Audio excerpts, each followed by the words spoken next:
Our film begins with a girl named Emma standing at the window of her room watching a cat drowning, but she doesn't pay attention to it. Instead, she closes the curtain and gets ready for school. We notice she has won many awards and is proud of herself for receiving them. Later, she has breakfast with her father, David, and tells him that today at school they will give a trophy for the best student, confidently stating that she will win it. Then her aunt, Angela, joins them for breakfast. Emma goes to her school, where there is a wasp in the classroom, and all the students except Emma were afraid of it. She traps it in a cup and throws it out the window. When her classmate Milo asks her how she did it, she tells him they have a lot of wasps in their garden. Later on, we see David meets with a new babysitter named Chloe to babysit Emma. They agree to start from the next week, and David tells Chloe about his daughter, mentioning how intelligent she is and that her mother died shortly after giving birth to her. Later, we see Emma at school and she sees her classmate complimenting another girl's watch, so she pretends to accidentally pumping onto her and knocking her to the ground. Emma apologizes and secretly takes the watch without anyone noticing. The next day, Emma gets ready for the ceremony where trophies will be given, with her father taking her to school. In the hall, Emma anxiously waits for her name to be called, but the trophy goes to her classmate Milo, which disappoints her greatly, though she doesn't react. David then speaks with Emma's teacher, who tells him that Emma is very difficult from any other student she's seen and that she lives in her own world unlike the other children. She also mentions that Emma doesn't fear things like the other kids. David later talks to Emma, expressing his pride in her even though she didn't win.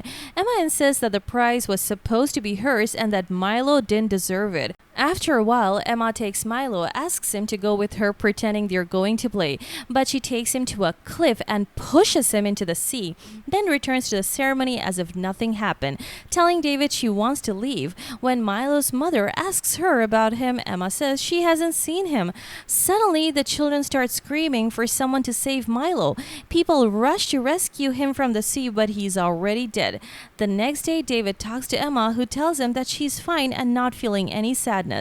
Days pass and Chloe, the new babysitter, arrives at the house. David introduces her to Emma, and there were strange and incomprehensible looks between them. It's noticeable that Chloe's behavior is odd. She even takes some David's psychiatric meds, but Emma saw her.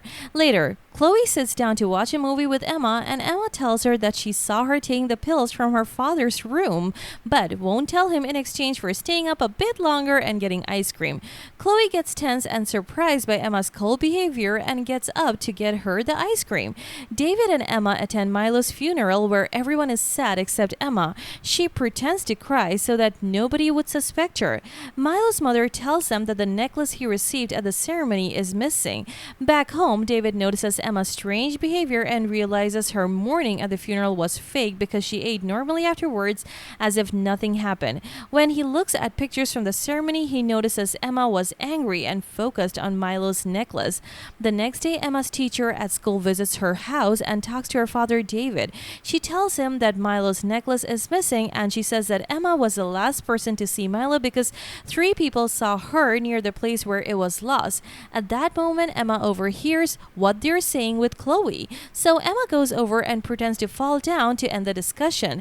They really do go to check on her afterwards, and then she leaves immediately so David can take care of Emma. When David talks to her and tells her what the school teacher said, Emma says the teacher is lying because she hates her. The next day, Chloe goes to Emma's father's workshop and talks to him. She tells him that Emma is fun and not boring like other kids her age, and she lets him know that she enjoys taking care of his daughter. After that, Chloe goes to Emma and they ride scooters around the house. Chloe tells Emma that she told her father that she is very good and doesn't cause any trouble, as they agreed.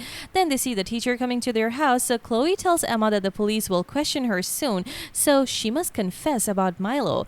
After that, they go inside the house and Chloe starts scaring Emma about juvenile prison and how they torture children there. After a while, Emma disappears, and when Chloe looks for her, she couldn't find her.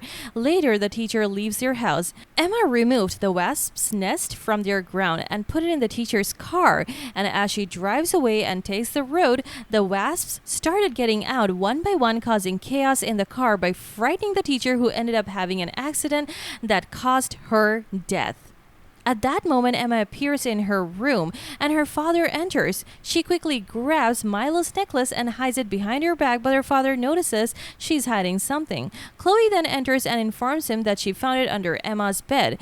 David gets angry and tells Chloe he wants to talk to his daughter alone. Emma tells him that she went to the place where Milo died once and that he gave it to her before his death, and he gave her the necklace to wear for a while. Her father gets upset with her because they wanted to bury the necklace with Milo. Emma, with a look of resentment, tells him that Milo didn't care anyway whether it was buried with him or not. Her father gets up and leaves her alone. After a while, he leaves the house and talks to his sister, telling her that he needs a child psychologist as soon as possible. At that moment, the police and the paramedics are on their way because of the teacher incident. The next day, David takes the necklace to Milo's mother. When Milo's mother tells them that the teacher died because there were wasps in her car, Emma pretends to be upset and tells her father that she's not okay and wants to leave. When David leaves, he notices that the wasp's nest is not in the garden, so he feels something is wrong and starts searching online for information about his daughter's condition. The next day, David takes Emma to see a child psychologist named March. David tells March privately that Emma is emotionally detached and he feels she's lying to him, but March reassures him and says it's normal for her age, but she will talk to her. Afterwards, the doctor talks to Emma alone, and when she comes out, she tells David that Emma is perfectly normal, there is nothing wrong with her. When they return home, Chloe annoys Emma with her talk, saying that maybe she becomes her stepmother someday because she feels there are feelings between her and Emma's father. Emma gets annoyed by her words and gives her hard looks. At night, Emma asks her father if he loves Chloe, but he tells her that there is no such thing. Then he goes out on a date. At that moment, Emma takes advantage of her father not being at home and waits for Chloe to leave for her workshop. She locks the door and throws a cigarette on the floor, causing a fire due to the materials in the workshop. Chloe dies and Emma watches her burn. When the police come to investigate, they guess that Chloe was smoking in the workshop, causing the fire. At night, David talks to Emma and tells her that he can help her in any trouble. Emma boldly tells him that when she was with Milo, she accidentally pushed him without intending to, thinking he could swim, but he drowned. And her first babysitter bothered her, so she pushed her down the stairs and she died. She says that she didn't mean to kill her and that she hurt Chloe because she treated her badly and frightened her, and she told her she would be her father's wife someday. Her father gets angry with her for committing such crimes. The next day, the police call David and tell him they want to set a time to interrogate Emma. The father gets nervous and tells Emma to pack her things because they're leaving the house and going to the lakeside cottage. After they leave the new house, Emma waits for her father to fall asleep and turn on the gas stove, filling the entire house with gas so he dies from suffocation. Then she leaves the house, but David wakes up at the right time and quickly goes down to turn off the gas. After that, he goes out to ask Emma why she did that, knowing that he's all she got now. She says if he dies, she will live with her aunt, who she thinks is kind, who loves her. So the father decides to put a lot of medicine in her drink because she's become very dangerous and needs to die. After she falls asleep, he calls his sister and tells her about what his daughter is doing, but she doesn't believe him. Later that night, Emma wakes up and tries to kill her father, telling him that he was the one who drank the poisoned drink, not her. Then she calls the police and tells them that her father is trying to kill her and runs to hide in the bathroom, while her father actually does try to kill her. At that moment, the security guard arrives and sees David trying to kill his daughter, so he tries to stop him and shoots him, killing him. Afterwards, the police and her aunt arrive and consider Emma the victim in all of this. And that's it. That's the end of our movie. Don't forget to like, share, and subscribe to the channel, and let us know in the comments what you want the next movie to be about. Goodbye.